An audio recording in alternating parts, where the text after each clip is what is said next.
வாங்க, எல்லாம் நல்லா இருக்கேல. நீ என்ன பண்றேன்னு பாக்குறீங்களா? முறுக்கு சுட போறேன், பார்க்கலாம் வாங்க. அப்பா வாய்ஸ் இடையில கேட்குதா?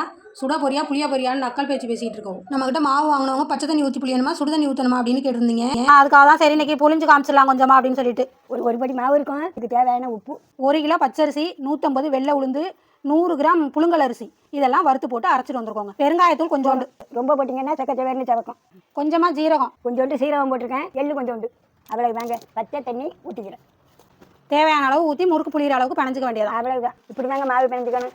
பற்றி எப்படி இருக்கு பார்த்தீங்களா? பந்து மாதிரி எப்படி இருக்கு பார்த்தீங்களா கை? அப்புறம் இதில் நம்ம பட்டர் நெய் எதுவுமே சேர்க்கலங்க, சும்மாவே நல்லாவே இருக்கும். இந்த மாதிரி புளிஞ்சு பார்த்துட்டு நம்ம புளிஞ்சு விட்ற வேண்டியது தான். எண்ணெய் நல்லா காஞ்ச உடனே போட்டோம்னா அப்படியே முறுக்கு போட்டோன்னே மேலே எலும்பி வரணும், அந்த அளவுக்கு எண்ணெய் காயணும்.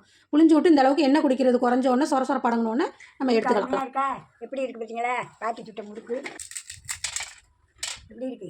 இந்த வீடியோ பிடிச்சா ஒரு லைக் போடுங்க, ஒரு சப்ஸ்கிரைப் பண்ணுங்க. பாய். அடுத்த வீடியோவில் பார்ப்போம்.